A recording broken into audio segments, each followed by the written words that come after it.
He needs to give the place back. George, you can still do that on the track, even. Come on, guys, we need to do something. He went straight on. Will he just have his time? This is George Russell. Some call him Mr. Consistency. And in his first season for Mercedes, George Russell, after winning the sprint yesterday, wins the Sao Paulo Grand Prix on a Sunday. Others call him a whiner. George, you can win this. You can win this, George. Let me fucking drive. But what everyone is missing is the fact that George Russell is an absolute superstar. So why can't everyone get on board? Has George alienated the fans, or is he simply the best driver on the current grid, suffering from champion's bias? Yeah, my family have been massively supportive throughout my career. It started off really dad and lad. Born in Kings Lynn, Norfolk, England, on February 15, 1998, George Russell is your typical British Formula One driver. He walks like a prince and talks like a king, while making the stewards understand exactly who the man in control is. Mate, we all have no grip. You all need to leave a little bit of space. But how did George Russell even make it to Formula One? Like most Formula One drivers, George began his career in karting at the age of 8. By the time he was 11, he'd reached cadet class, becoming MSA British and British Open champion. However, that's not all. George would go on to become the Super One British champion, the Formula Kart Stars British champion, and even win the Kart Masters British Grand Prix. That's quite the resume for a kid who was 12 years old at the time. But we won't go too deep into his list of karting accomplishments. The only thing you need to know is that George Russell had perhaps the most successful karting career of any driver on the current grid. Over the next 3 years, leading up to 2015, Russell excelled through the junior ranks. But one thing that many fans might not know is how tough this was on the Russell family. In fact, Steve Russell, George's father, has a very successful seeds and pulses business, which he'd go on to sell in 2012 as a way of funding his junior career. But by 2014, these funds had dried up, and Steve had already spent more than £1.5 million. But George now needed to find a junior program to help fund the rest of his career. George reached out to none other than future boss and Mercedes team principal, Toto Wolff, but it wasn't easy. Fortunately, the calculated style of George immediately came to the forefront, and with the help of a powerful PowerPoint presentation, the Brit actually received the funding for his European Formula 3 championship bid. Unfortunately, he'd been vetoed by Prema Racing, the main affiliate of Mercedes, and after some back and forth with Volkswagen, George was ready for an F3 bid. He finished 6th in the F3 Championship, the Carlin, in 2015, before moving to High Tech GP, a Mercedes-affiliated Formula 3 team, for 2016. George backed up his skill on track and finished 3rd in the 2016 season. This stellar season would allow Toto Wolff to offer George a contract with the Mercedes junior team. But before going to Formula One, Toto told him that he should win the GP3 series and Formula 2 to make it to the big leagues. George happily obliged, winning the GP3 series with ART and even going on to win the 2018 Formula 2 World Championship the following year. George had held up his end of the bargain. But would Mercedes with superstar Lewis Hamilton and legend Valtteri Bottas be able to hold up their end of the deal? Before we crack on, we'd like to thank you for watching this video and encourage you to subscribe if you like this content. We'd also like it if you could let us know in the comments if you have any feedback.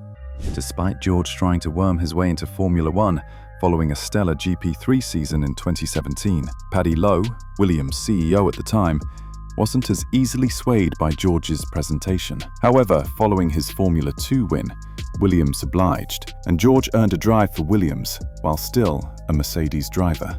But life was tough at Williams, as George and Mercedes both wanted Williams to produce a more competitive car. George was teamed with veteran Robert Kubica for the 2019 season, out-qualifying the former race winner in all 20 races. But this never showed on the score sheet, and George didn't manage to get any points. 2020 was more of the same, and while George came close to possibly scoring points, the car would always let him down. until the unthinkable happened at the 2020 Sakir Grand Prix. Formula One champion Lewis Hamilton has tested positive for coronavirus and will miss at least one race as a result, meaning he will not be able to match the record for most wins in a single season. Russell was the one to replace him. Lovely clean run into his pit box. On those new tyres. Section of the track, the middle section, he's got the inside line at turn 7. Through having a second opportunity to win the race. Russell nearly took pole, but the race would be completely upside down. First, Charles and Max crashed, and later, even more drama kicked off. George was looking in complete control until Mercedes fitted him with the wrong tyres. Then he endured a puncture, and with 10 laps to go, it was game on. Looks like a rear left puncture. Russell managed to fight his way back to 9th position, earning his first points in Formula One, but he could have won, or at least gotten a podium, had Mercedes not messed up. You can bet your life savings they wouldn't have tried this with Lewis. The following year, it should have been more of the same, but Williams had a better car, and Russell earned his first points for the team at the 2022 Hungarian Grand Prix. This was followed by a podium at Spa, thanks to some monsoon rain and the race being cut short. 2 more points for the Brit at Monza were followed by another point in Sochi. It was all slowly coming to George. And following the 2021 Formula One season, in which Max won his maiden title, George was offered a drive for the Mercedes factory team. This is when things really kicked off for the British driver. Now partnering with Lewis, George had a real fight on his hands. But his skill would come through during the season, finishing every race in the top 5 aside from 2. A retirement at his home Grand Prix at Silverstone was really his fault, before a 14th place at Singapore turned into his worst finish of the season. He finished the season in 4th place, even outscoring the 7-time champion Lewis Hamilton. However, Lewis hit back in 2023 as Russell faced a lot of bad luck and only managed 8th at the end of the season. Fortunately, he'd outdrive Lewis again in 2024, dragging that Mercedes to 6th in the championship. It was clear that George was an excellent driver, but the car simply wasn't there. During this time, he'd take his first victory at the 2022 Brazilian Grand Prix, and by the end of 2024, George had already won 4 races, racking up nearly a dozen podiums along the way. For Mercedes, they had found their next leader, and the man who could be relied on to deliver when it mattered. So, when Lewis left in 2024, Mercedes brought in the young Andrea Kimi Antonelli. But even though the Mercedes was not yet on par with the McLaren, nor did it have the consistent pace of the Red Bull, the early results of 2025 would see George hang on to 4th in the championship at the time of writing. Yet, everyone keeps on criticizing George, saying things like, he complains too much, or doesn't respect the other drivers around him, which brings us to exactly why we created this video, and the untold truth everyone seems to be missing. Since his start in karting, it was clear that George was a fearless driver, and every single race could mean the difference between having a racing career or not. George's family had some wealth, but close to the levels of a Jos Verstappen or Adam Norris. For George, it felt like he had to achieve and do well in every race if he was to fulfill his dream of becoming a Formula One driver.